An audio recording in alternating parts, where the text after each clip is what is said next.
Bismillahirrahmanirrahim. Assalamualaikum warahmatullahi wabarakatuh. Alhamdulillahirrahmanirrahim. Wassalatu wassalamu ala asrofil anbiya wal mursalin wa ala alihi wa sahbihi ajma'in. Asyhadu an la ilaha illallah wa asyhadu anna Muhammadan abduhu wa rasuluh.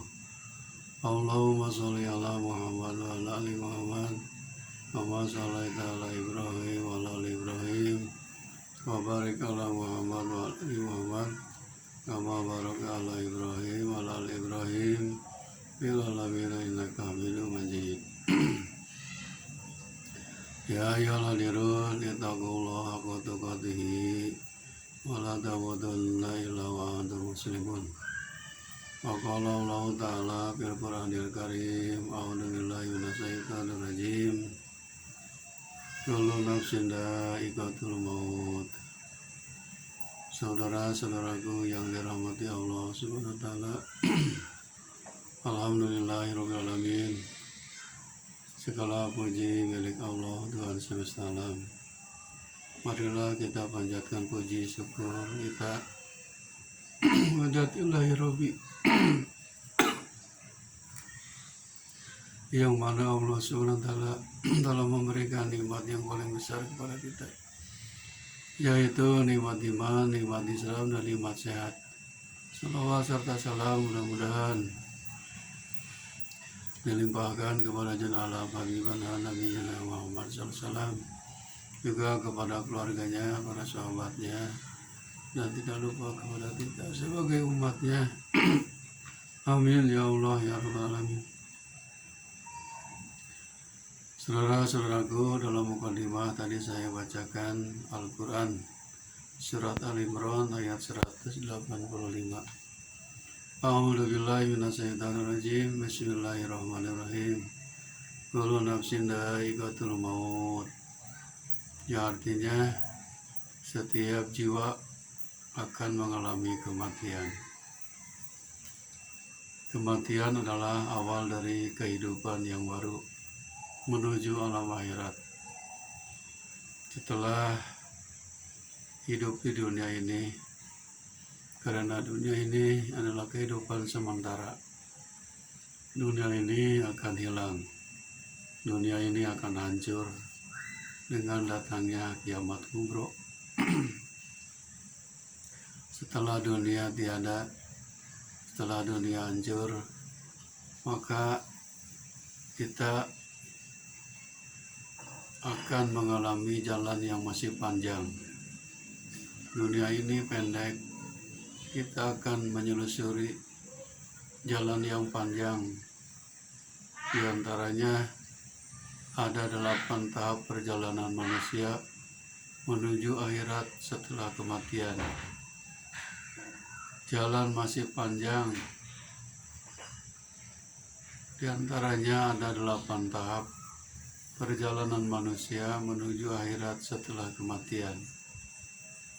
Tahapan-tahapan yang akan kita lalui setelah kematian menuju hidup yang abadi, yaitu kehidupan di akhirat nanti.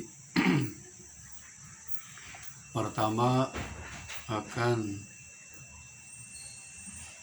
mengalami tahap pertama alam kubur atau alam barzah. Di alam kubur, alam barzah, semua manusia masuk ke dalamnya, dan di dalamnya akan diperiksa oleh 2 malaikat, yaitu malaikat Munkar dan Nakir. Malaikat Munkar dan Nakir akan bertanya, siapa Tuhan kamu? Apa agamamu? Apa kitabmu? Siapa nabimu?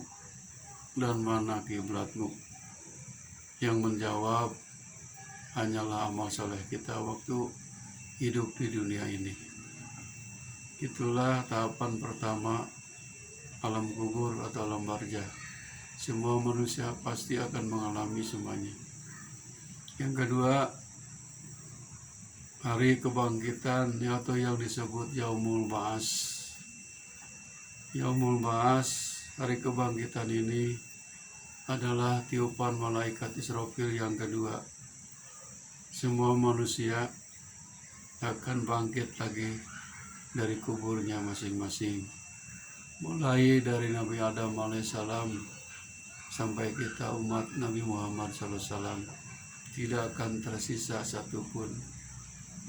Bangkit dari kubur, ini manusia bermunculan bentuknya, dan ada yang kaki dulu paling atas, dan ada kepala dulu yang paling atas. Bagaimana perbuatan amal waktu di dunia ini? Bentuknya juga macam-macam wajahnya. Ada yang seperti kalbun, bagaikan anjing, atau kalhinjir, bagaikan singa, kalkirdun, bagaikan kera atau monyet. Tergantung amal kita masing-masing. Ada juga yang kalkomar, bagian bulan purnama. Tahapan yang ketiga, hadirin yang mulia, setelah kita dibangkitkan dari alam kubur, maka kita akan dikumpulkan yang disebut Yaumul Mahsyar. Yaumul Mahsyar adalah hari dikumpulkannya manusia, di mana di tempat yang luas, yang sangat luas, di mana matahari hanya berjarak 1 jengkal dari kepala manusia. Yaumul Mahsyar itu tidak ada perlindungan kecuali perlindungan dari Allah Subhanahu wa Ta'ala. Panas mataharinya menyengat, jaraknya sejengkal dari kepala manusia. Itulah di alam mahsyar. Makanya banyak di antara manusia menunggu hijan dan hisab, sampaikan bercucuran air keringat. Malahan menurut hadis Rasulullah SAW, keringatnya sampaikan membanjiri sampai leher masing-masing. Saking panas, saking menunggu nasib selanjutnya bagaimana. Itulah di Yaumul Mahsyar. Semua manusia dikumpulkan sejak Nabi Adam alaihissalam sampai kita umat Nabi Muhammad SAW. Di Yaumul Mahsyar pun dibagi 12 kelompok manusia. Dalam Quran disebutkan yauma yunfahu fisuri fatatuna afwaja. Pada hari ditiup sangkakala yang kedua, yunfahu fisuri fatatuna afwaja, maka manusia berdatangan berbondong-bondong 12 kelompok. Kelompok yang terakhir adalah kelompok yang berwajah bagaikan bulan purnama. Itulah orang yang beriman dan beramal soleh, maka dia akan masuk surga. Hadirin rahimakumullah, setelah kumpul di padang mahsyar, maka tahap yang keempat adalah Yaumul Mizan, perhitungan amal, pertimbangan amal. Amal kita akan ditimbang. Malahan kita nanti akan diberi 2 catatan amal. Catatan amal jelek dan catatan amal buruk. Yang mana catatan amal ini ditulis setiap detik waktu dunia oleh malaikat Raqib dan malaikat Atid. Malaikat Raqib mencatat amal baik kita, malaikat Atid mencatat amal buruk kita. Tidak ada yang terlewat satupun. Makanya nanti akan diperlihatkan Famay ya'mal misqala dzarratin khairan yarah. Barang siapa orang yang berbuat baik seberat darah, maka akan dilihatkan. Famay ya'mal misqala dzarratin syarran yarah. Barang siapa yang berbuat jahat, buruk, nanti juga akan diperlihatkan meskipun seberat darah. Jadi pertimbangan amal yang disebut Yaumul Mizan. Setelah di padang mahsyar tadi, amal manusia mulai ditimbang, catatan amalnya, mana yang baik dan mana yang buruk. Jika manusia lebih berat timbangan amal kebaikannya, maka insya Allah pasti selamat. Maka dia akan mendapat keselamatan. Begitu pula sebaliknya, kalau misalkan amal beratnya yang ditimbang keburukan, itulah tanda bakal celaka masuk api neraka. Saudara-saudaraku yang dirahmati Allah, tahapan yang kelima setelah dimizan, timbang, kemudian perhitungan amal atau yang disebut yaumul hisab. Amal perbuatan yang kita lakukan selama di dunia ini kemudian akan dihitung pada saat yaumul hisab.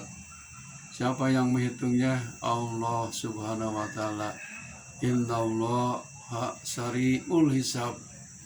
Allah itu sangat cepat menghitungnya, beda dengan kita.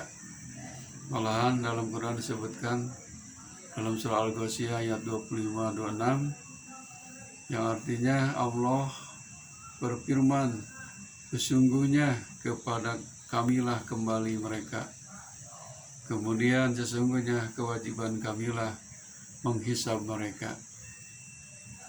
Itu tahapan yang kelima, yaumul hisab, perhitungan amal. Hisaban kita mudah-mudahan oleh Allah diberi hisaban yang ringan, tapi tergantung kepada amal perbuatan kita. Kalau hisabannya bagi orang kaya raya pasti banyak. Kalau orang kaya raya hisabannya, pertanyaannya dua, dari mana harta itu yang kau miliki? Apakah dari hasil usaha yang halal atau yang haram? Setelah hasil, dikemanakan, dinafkahkannya, dikeluarkannya? Apakah dipakai poya-poya, pakai hura-hura, atau dipakai memperjuangkan agama Allah Subhanahu wa taala? Hisaban di akhir nanti mudah-mudahan kita mendapat hisaban yang ringan. Malah mudah-mudahan kita juga lewat dari hisaban Allah Subhanahu wa taala. Yang keenam, tahapan yang keenam adalah kita akan melewati jembatan yang disebut jembatan Shiratal Mustaqim. Setelah amal dihitung, manusia akan berjalan melewati jembatan Shiratal Mustaqim. Cara dan keadaan menyeberang setiap manusia di jembatan ini pun berbeda-beda, tergantung amal perbuatan waktu dunia sekarang. Ada yang nyebrang jembatan Sirat itu dengan cepat, bagaikan kilat, bagaikan petir. Ada juga yang susah payah melewati jembatan itu, karena jembatan itu adanya antara surga dan neraka. Yang ketujuh, tahapan yang ketujuh adalah hari pembalasan. Hari pembalasan yang disebut yaumul jaza. Pembalasan Allah hanya ada dua tempat. Yang pertama surga dan yang kedua neraka. Surga adalah sebaik-baiknya tempat kembali. Di dalamnya tak ada kesedihan dan kesengsaraan, melainkan penuh dengan kenikmatan, penuh dengan kebaikan dan kebahagiaan. Surga adalah balasan bagi orang-orang yang beriman dan beramal saleh, yaitu khalidina fiha abada, kekal selama-lamanya. Surga yang penuh nikmat.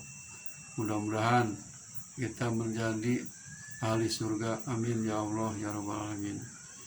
Yang kedua adalah neraka. Neraka ini adalah tempat terakhir, tempat yang paling jelek, yang penuh penderitaan dan siksaan, dan merupakan balasan bagi orang-orang yang berbuat keburukan waktu dunia. Banyak dosa, banyak maksiat sebelum ditaubati. akhirnya nanti tempat kembalinya naru jahannam khalidina fiha abada, kekal selama-lamanya. Syarrul bariyah adalah tempat kembali yang paling jelek. Mudah-mudahan kita semua dijauhkan dari azab neraka. Naudzubillahi min dzalik. Itulah tahapan-tahapan yang akan kita lalui. Mudah-mudahan kita semua nanti selamat dan mendapat syafaat dari Rasulullah SAW. Mudah-mudahan kita semua menjadi ahli surga atau yang disebut ashabul jannah, karena semua manusia cita-citanya orang yang beriman pasti menginginkan masuk surga. Mudah-mudahan kita semuanya nanti kembali kepada tempat yang lebih baik, tempat yang penuh nikmat. Wabillahi taufiq wal hidayah. Assalamualaikum warahmatullahi wabarakatuh.